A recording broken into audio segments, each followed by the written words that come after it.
You're listening to the podcast of Iris Josephina. If you're passionate about exploring the menstrual cycle, cyclical living, body wisdom, personal growth, spirituality, and running a business in alignment with your natural cycles, you're in the right place. I'm Iris. I'm an entrepreneur, functional hormone specialist, trainer, and coach, and I am on a mission to share insights, fun facts, and inspiration I discover along the way as I run my business and walk my own path on Earth. Here, you'll hear my personal stories, guest interviews, and vulnerable shares from clients and students. Most people know me from Instagram, where you can find me under @CycleSeeds, or they have been a coaching client or student in one of my courses. I'm so grateful you're here. Let's dive into today's episode. Hey friends, welcome to this new episode of the Inner Rhythms podcast. I'm sitting here with Nat. I'm really excited to be here with you. Welcome. Thanks for having me. I'm really excited to kick off your new season. So you are all into fertility awareness practices, and charting. And people who are listening to this podcast are quite aware about tracking and charting, but to just get things really clear, shall we start with what exactly is charting and how are you working with it? Yeah, absolutely. There's a lot of different ways when you think about tracking your cycles or tracking your periods. And there's a lot of different ways that you can do that, a lot of different levels of depth. The way that I approach fertility charting is an in-depth, science-backed approach to understanding your fertile window and specifically using that information to avoid pregnancy. And it's really more than just charting your period dates. It's more than rhythm method thinking. It's charting ovulation in real time with your fertility signs and your fertility biomarkers. So yeah, I think not everybody needs to go this in depth into charting, but having this level of information about your body and using that for birth control is something that I'm really passionate about. Yeah, me too. I was recently looking at my own charts and I've been charting since I was 22. I'm 34 now. So I have like a whole bunch of charts, and it gives so much information. And you mentioned earlier the rhythm method, and I think that's a method that a lot of people like unconsciously like do.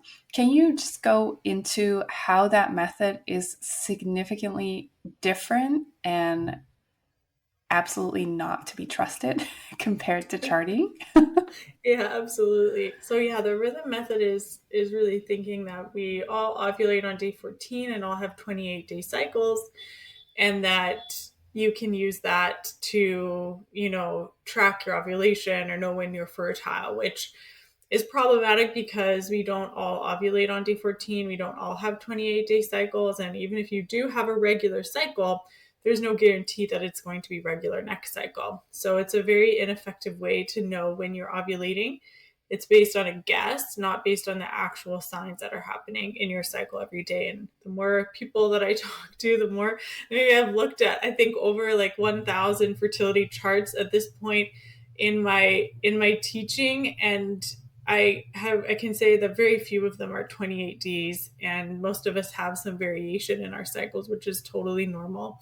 So when we rely on rhythm method thinking, it's one easy way to accidentally get pregnant because it's not accurately reflecting your real-time ovulation or your real-time cycle. Yeah, I love that. I sometimes say to my clients that rhythm method charts are fantasy charts because we kind of like make them up. Yes. Yeah, because with the rhythm method, we can't like trust what we see because we base it on Yeah. what we have seen before.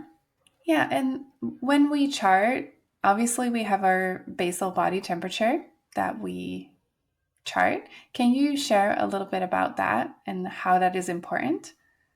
Yeah. So basal body temperature is a progesterone sign. So once ovulation occurs, progesterone will increase and cause a change in our baseline temperature upon waking. So our basal body temperature.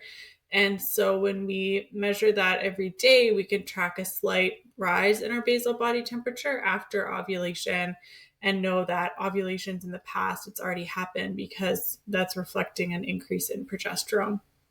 Yeah, thank you for explaining that. And then a lot of people these days, I feel, are having a hyper focus on charting through basal body temperature because there's so many devices out there that really push for charting with basal body temperature, which in essence is, I think it's like a good evolution that people are made aware of it, but it's so incomplete. And you and I know that cervical mucus is equally important when it comes to charting. And I wanted to ask you why is that? Why is cervical mucus as important as charting your temperature? And what is the wisdom that we can get out of that, especially when it comes to preventing pregnancy, which is what Yeah. you're teaching? Yeah, I'm so glad you asked because I just made a post about that this morning. I'm testing out natural cycles right now. And Oh, I have tested it in the past. I'm doing another experiment this cycle.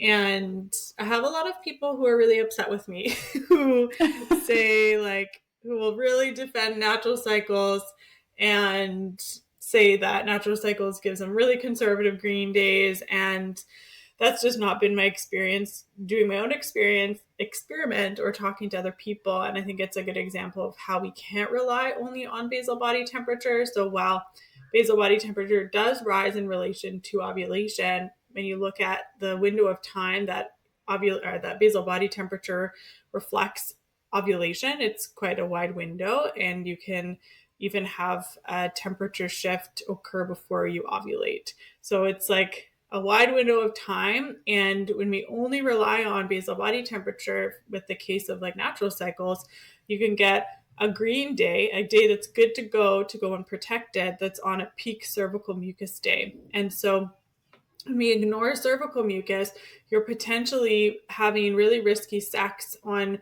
what looks like a safe day, but you're not relying on cervical mucus, which is like your insurance policy to basal body temperature. So, using cervical mucus and basal body temperature when we're talking about symptothermal fertility awareness based methods is a way to really be certain that you're out of your fertile window in looking not just at one fertility sign, but two. So you're really making sure that both of those things agree, and you're making sure that both of those things are saying that ovulation's in the past, and you're looking at whichever comes last. So I think that a lot of people think that natural cycles is giving them conservative green days because they're only looking at temperature. When I look at what natural cycles is giving me in terms of my cervical mucus, I've been given green days on days where I have peak type cervical mucus, which is a oh really wow. fertile day in the cycle, but it doesn't take cervical mucus into account.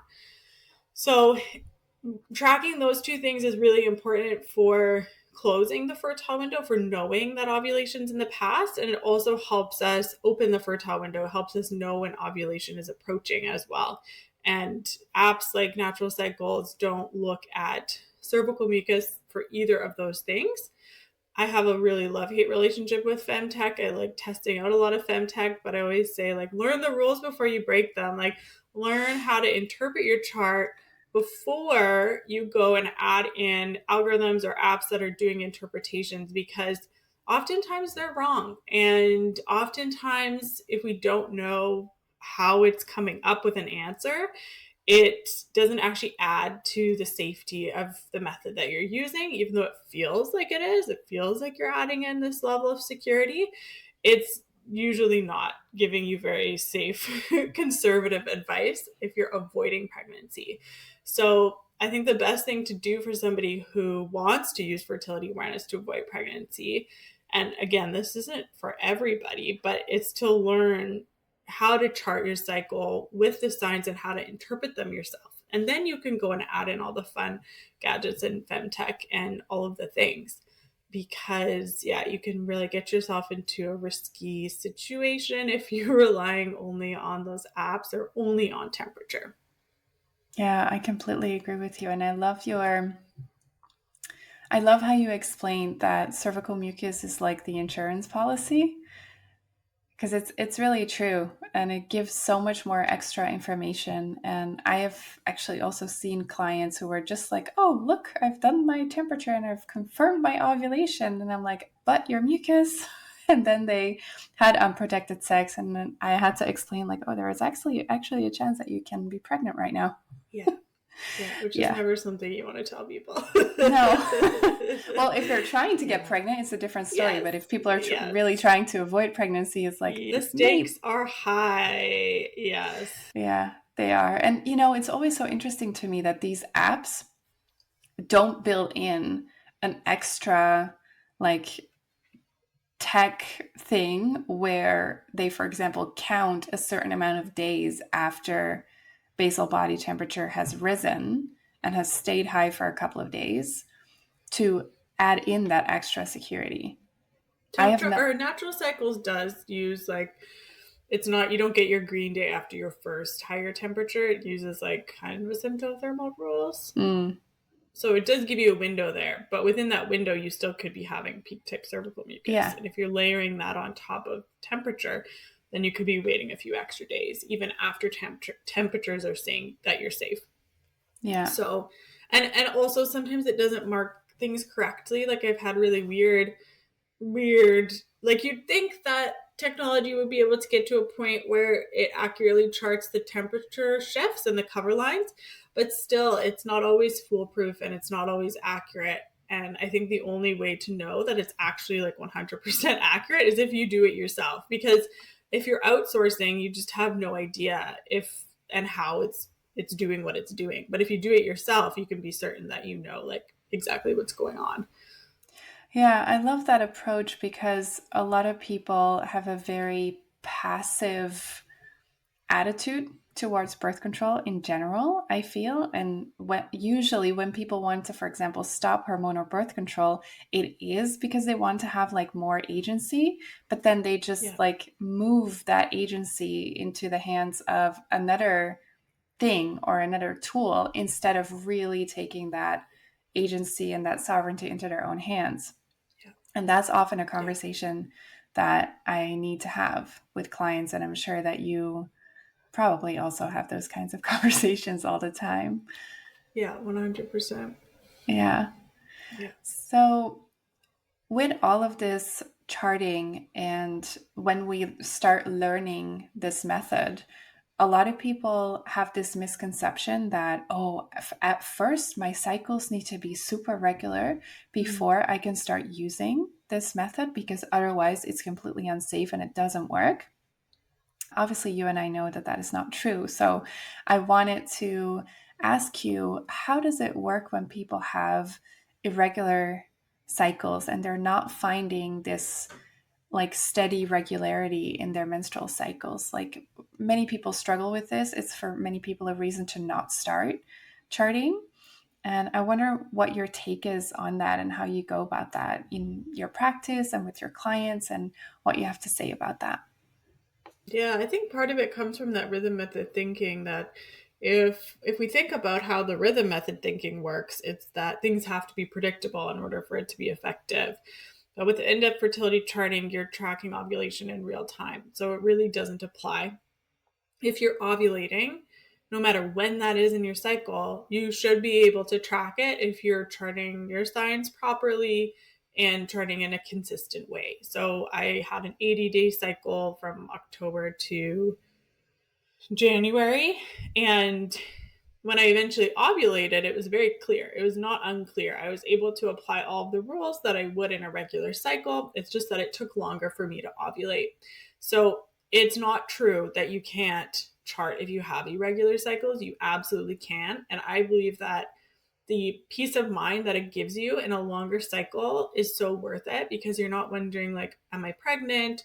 Why isn't my period coming? Why is it late? Instead, you're like, well, I'm pre-ovulatory and I'm just waiting to ovulate. So that's really what you're grounding yourself into is where are you relative to ovulation? The tricky piece of it is when it comes to like, when are you available to go unprotected? So with most fertility awareness based methods, specifically symptothermal methods, there'll be a calculation to open the fertile window, which is based on a lot of different factors. And once that calculation tells you that your fertile window is open, then if ovulation is delayed, it might be a long time until you have available days to go unprotected again. So that's one downside of it, is that you may just have a long stretch where going unprotected is not an option. You might need to have other types of sex or rely on barrier methods. For symptothermal methods that use calculations, that's the reality, is that you just have to wait a long time until you eventually do ovulate. So I feel like knowing that and knowing the upside of like having the insight into where you are in your cycle is worth it. And everyone has their own worth it calculation and like what's important to them and how important going unprotected is to them. But I feel like we do need to like talk about that. Like, yes, it works for irregular cycles. However, there may be a time where an ovulation is delayed where going unprotected is not an option. So what I'm hearing is that when you have an irregular cycle and you haven't seen ovulation, the entire time before that happens, you still have the option to potentially move towards ovulation, so you can't go unprotected, Yeah, right? Yeah. basically once you enter your fertile window, so from cycle day 1 up until when your fertile window opens, those days are available. And then after that point, you've entered your fertile window based on a calculation. And so you're Yeah. waiting to see if you're going to ovulate, because it could happen at any time. And so, yeah, essentially you're tracking to see if those changes in your hormones and changes in your cervical mucus are ending in ovulation. If you're in a long cycle, you'll have multiple ovulation attempts. So you may have changes in your cervical mucus that don't end in ovulation. You're not able to confirm ovulation. And that may happen multiple times if you're in a cycle that's 60, 70, 80 days. And so you're treating that as if it could end in ovulation if you're avoiding Yeah. pregnancy. And that's how you stay safe and avoid pregnancy in longer cycles. Yeah. And I'm assuming it works a similar way when you are postpartum, because then Yes, you're not, yes. It's yeah. one yeah, it's one long pre-ovulatory phase. And it can be a few weeks, it could be a whole year before your cycle comes back. And yeah, it's the same idea. And it's the same when you come off birth control too. Sometimes people will Mm-hmm. have delayed pre-ovulatory or like delayed ovulation and long pre-ovulatory phases. Not always, but sometimes. So there's a couple of circumstances like PCOS, postpartum, post-birth control, where this happens more frequently. Yeah. Have you ever seen someone chart their cycle from the moment they've given birth and then all the way up until they started ovulating again? Yes, I have. I have seen people charting from birth. For some people, it's their fertility comes back very quickly, and for others, it's a long, long time. Yeah. It just depends. Yeah. It's something that I am really excited about for when I ever get pregnant. My wish is to keep on charting all throughout pregnancy, to have like a Yes. 9-month chart and then Oh yeah, see. I definitely would do the same thing. The more data, the better. Yeah. And just, just out of curiosity, like what does temperature do throughout pregnancy? Does it really stay that high, like in the beginning for implantation, or does it Yeah, lower a bit, or what's happening? Do you see more yeah, like thyroid like charts? Because the thyroid changes so much throughout pregnancy and postpartum.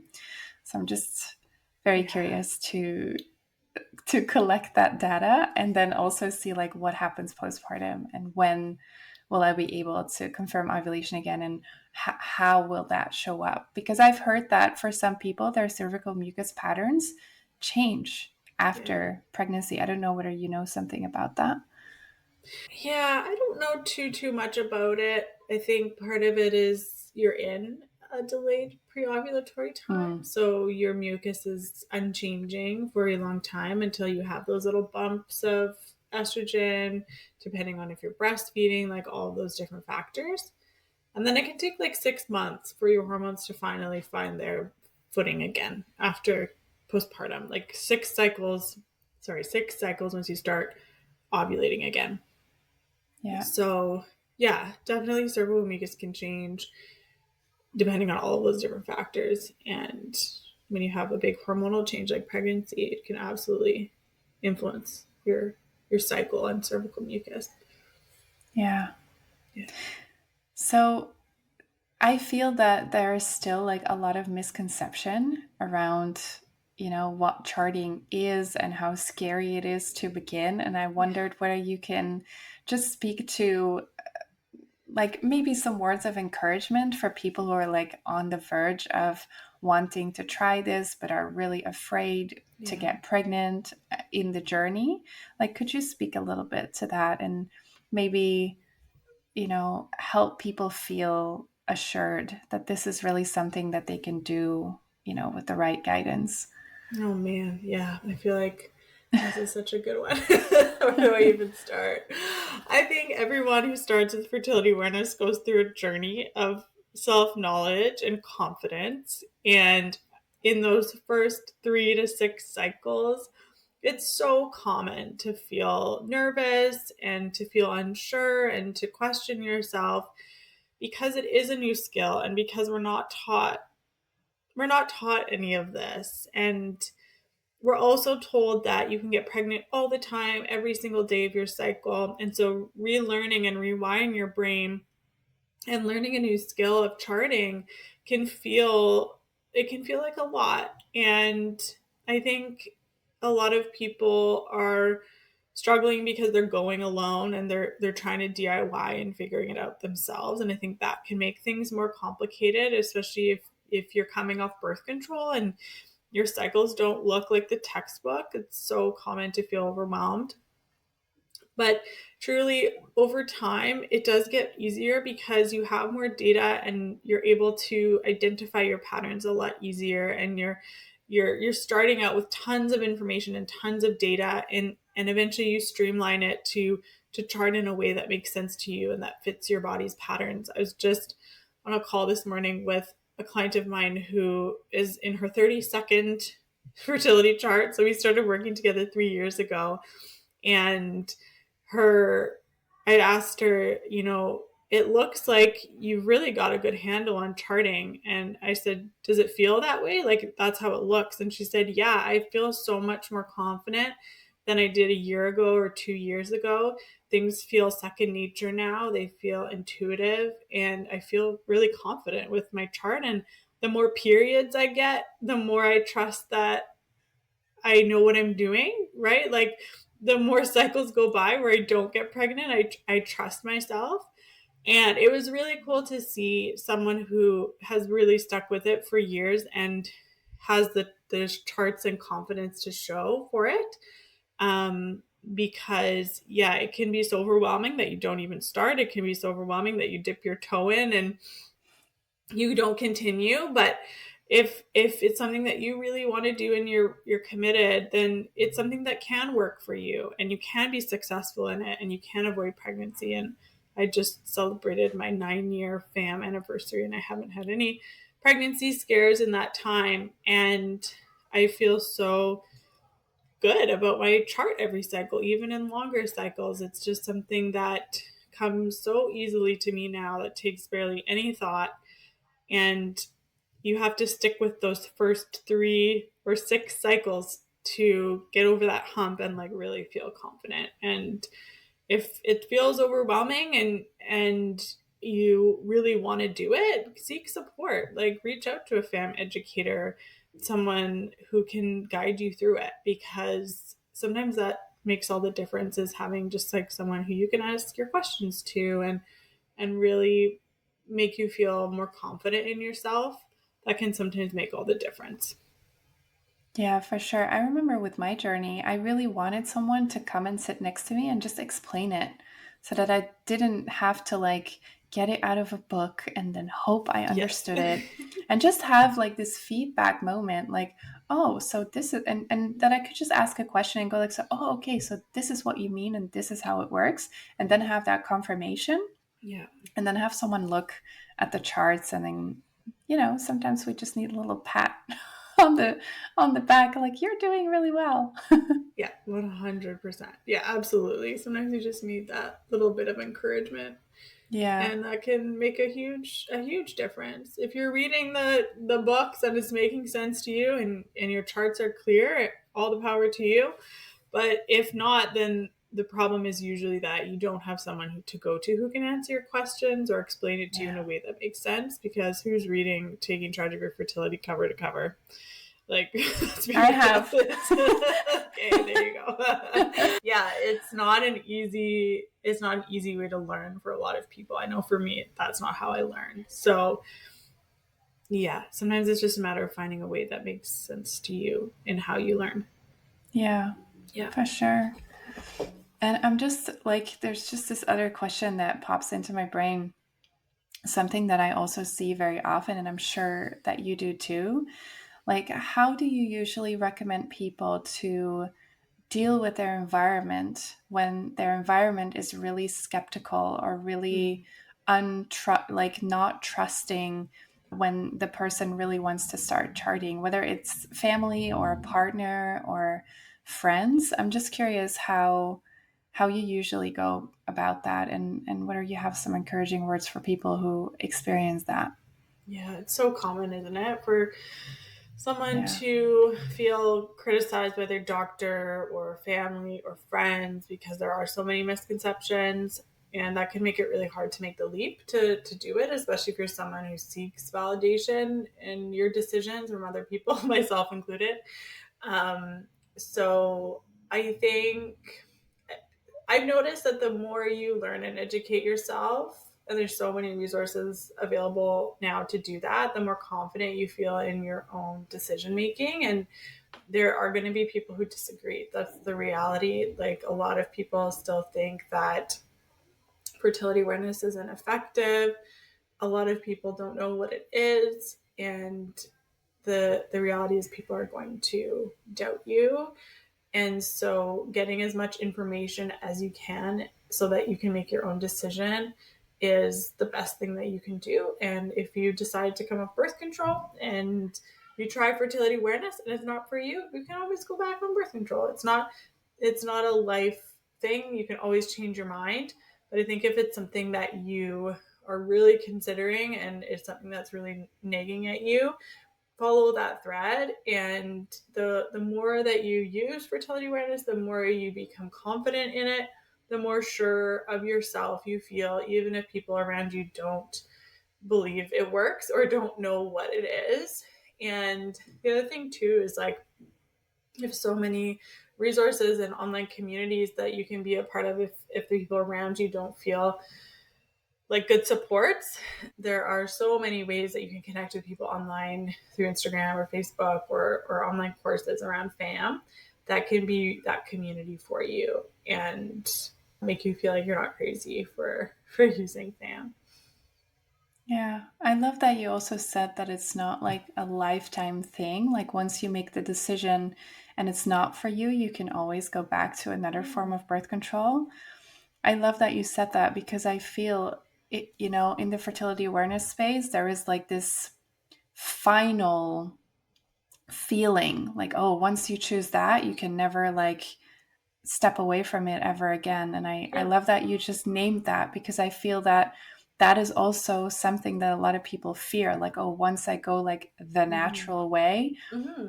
I can never go back because now I made this decision and I need to like show that I'll stick to it. I've had clients like that, and it's really sad because if a method really doesn't work for you, you're allowed to shift. Like, you're allowed to change. You're allowed to change Yeah, your totally. mind. Yeah. Yeah, and it just makes it so much scarier when you're like, oh, Yeah. I'm gonna take my IUD out and use spam and blah, blah, blah, blah, blah. It's like, well, if it doesn't work, you can always go back on birth control. Like, that's not really the end of the world.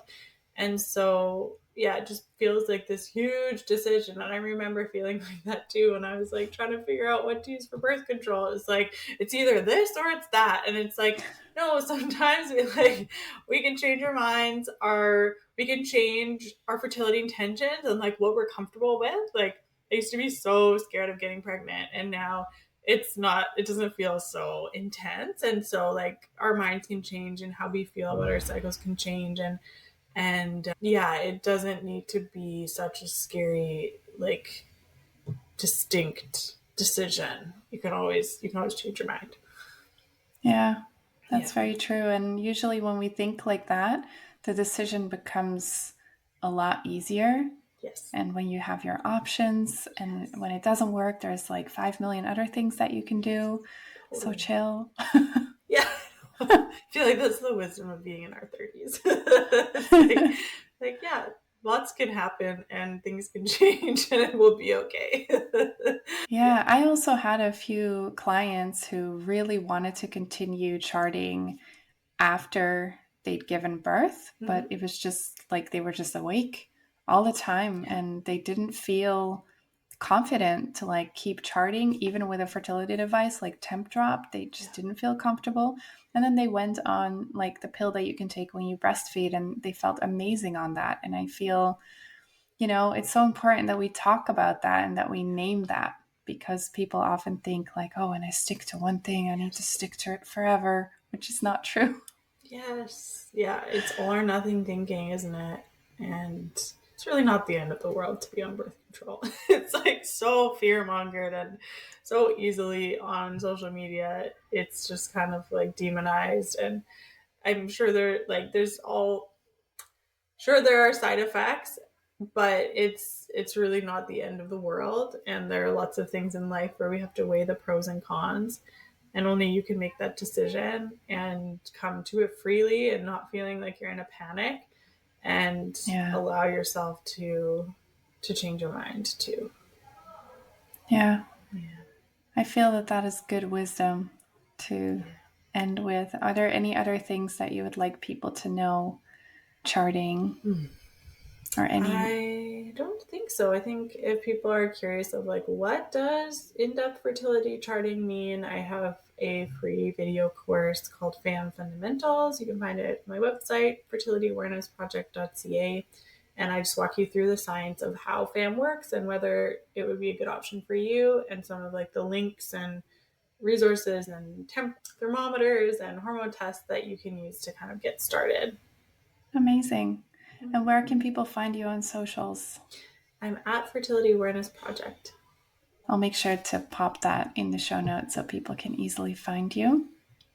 Thank you so much for coming on and for sharing your wisdom on this and to be really real. I love that about you. Like everything you share is just like you, and you're real and you're honest. And I love that about you. Thanks for having me. This was really lovely to connect. Okay, this wraps up today's episode. Thank you so much for listening. Want to know more about me? The best way to reach me is via @CycleSeeds on Instagram. And if you heard something today and you think, oh my God, wow, I learned something new, feel free to share the podcast on your social media and tag me. Or leave a review or rating. In this way, you help me reach more people like you. Thank you so much.